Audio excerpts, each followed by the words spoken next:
Это актуальное интервью в студии. Петр Васильев, здравствуйте. Академия наук нашей республики создана в 1993 году указом президента республики Михаила Ефимовича Николаева как высшая научная организация, интегрирующая научный потенциал Якутии.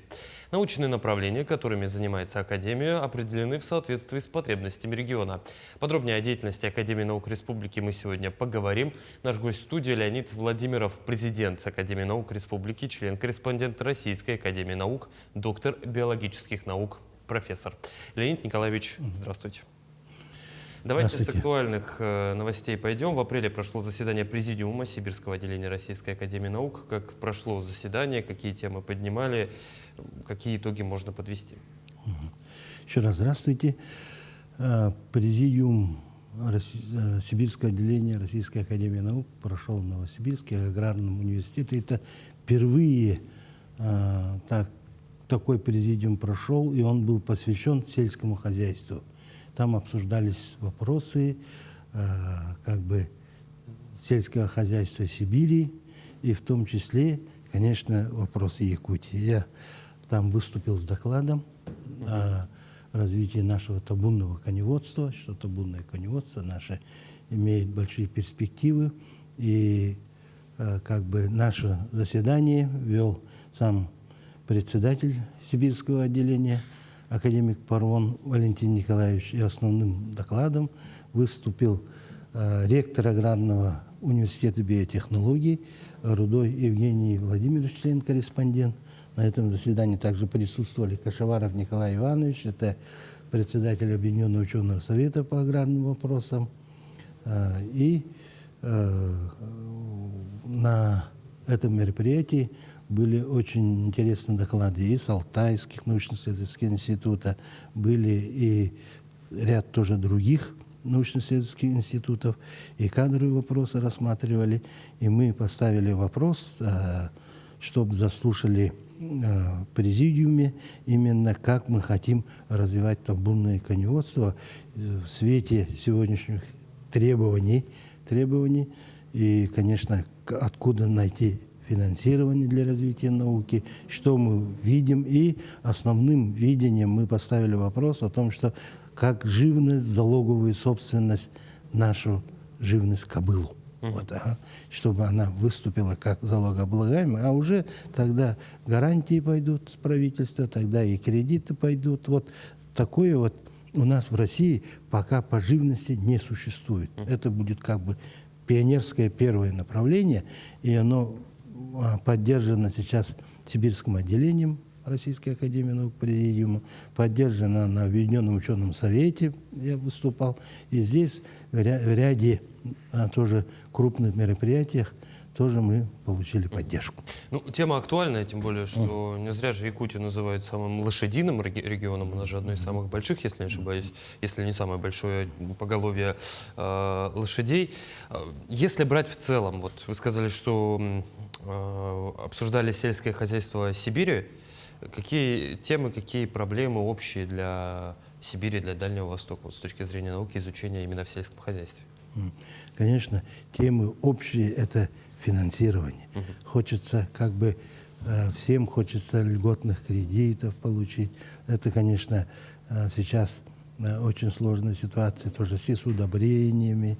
Это, я имею в виду, развитие растениеводства. Это сейчас новые сорта. А в животноводстве сейчас мы же ведь закрыты. И если раньше мы получали искусственное семя из-за рубежа, то сейчас это у нас закрыто. Мы все вопросы должны решать сами. И довольно успешно эти вопросы решаются. И мы, конечно, наука, сибирская наука, она очень достаточно сильная, надо сказать. И вот поддержка со стороны Сибирского отделения аграрной науки, это достаточно ощутимо, да? И проведение самого президиума. Раньше президиум по аграрным вопросам еще не проводился, чтобы Российская академия наук, Сибирское отделение специально посвятила, этого еще не было.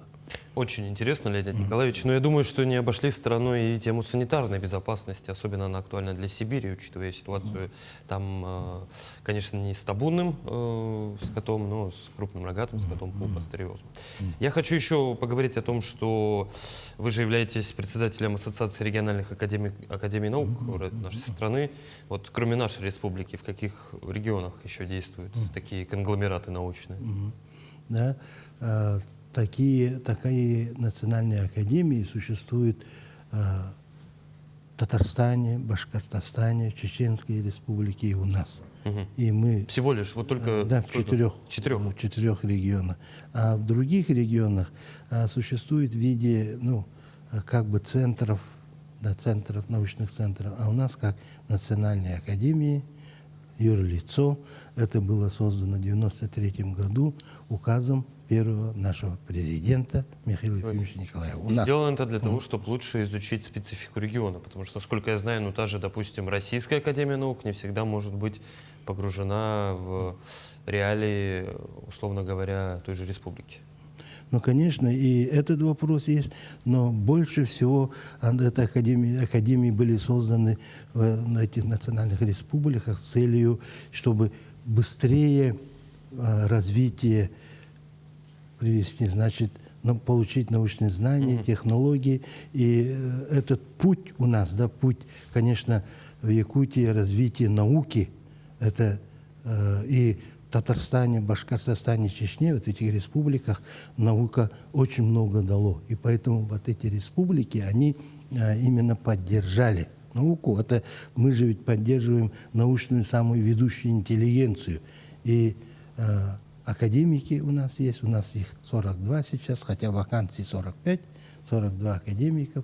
Они получают стипендии, они объединенные ученые советы, вот у нас ОУСы, 5 ОУСов, президиум, и все вот то, что мы принимаем решения, оно идет в общественность. Все наши решения онлайн и так далее. Если финансирование идет, эти вопросы тоже обсуждаются, поэтому все, что идет, это становится достоянием народа. И мы должны, Академии наук, ну, как бы сейчас дать нашей республике много нового, и мы это делаем. Например, что именно? Да. Что можно отметить вот из сейчас научных? вот последнее, я скажу, что вот то, что мы сельскому хозяйству много денег выделяем, что и по стране, и у нас в республике, но почему-то мы ощутимых результатов не чувствуем.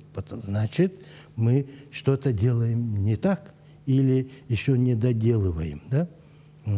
И мы должны кластером показать. И мы сейчас хотим это сделать в нашем якутском коневодстве. Все разработки имеются, очень много сделано и выделено дело на племенную работу. И поэтому племенная работа у нас, мы первыми провели идентификацию, это микрочипами поставили, вот, и поэтому электронная база данных запатентована у нас в коневодстве.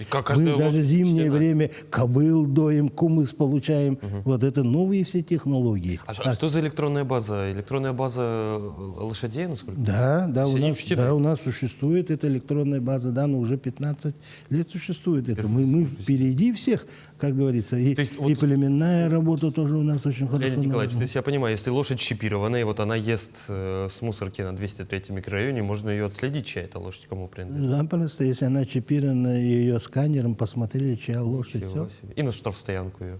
Нет, лошадь на штрафстоянку не надо. Хорошо. Вот мы с вами затронули Ассоциацию региональных академий наук. Ее основная цель какая, я насколько понимаю, это объединение совместных усилий ради пользы регионов, правильно? Ну, основная цель – это обмен информацией. И как бы мы знаем, какие научные достижения есть в Татарстане, Башкортостане, Чечне. Мы собираемся, обсуждаем эти вопросы. В прошлом году мы собирались в Чеченской республике, прямо сидели в президиуме с Рамзаном Кадыровым даже, вот, там присутствовал президент нашей Академии наук Геннадий Яковлевич Красников, вице-президенты были, и президент Чеченской Академии наук присутствовал Умаров Джамбулат Вахидович, и обсуждали очень интересные вопросы. Вопросы мелиорации обсуждались. Был президент, был помощник президента стороны с докладом выступил. Вот.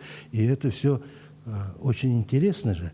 Несомненно. В этом году у нас будет выездной президиум Российской академии наук 19-23 июня. Это небывалое большое событие для нашей республики, вообще на северо-востоке и Дальнего Востока. И вот это событие тоже в какой-то степени инициировалось, тоже работает. Это, конечно, и Академия наук наша, и Национальная академия в этом вопросе помогает. И то, что вот достижения башкирских ученых энциклопедистики, они безвозмездно нам передали свои достижения.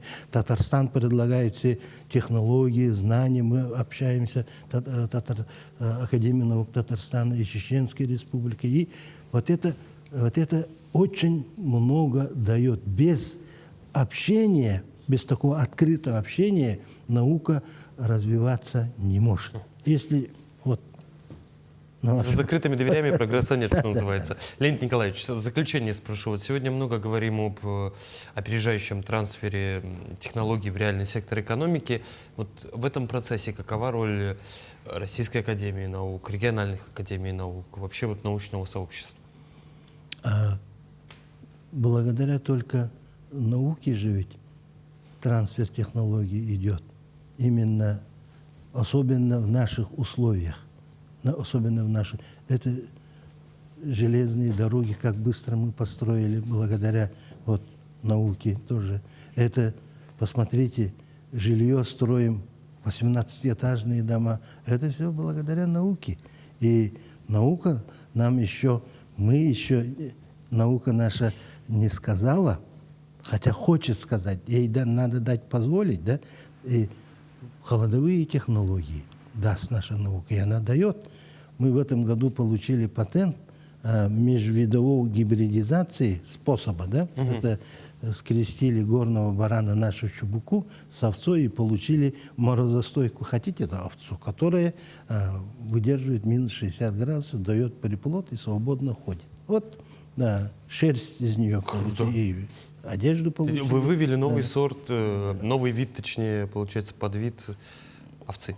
Овцы, да.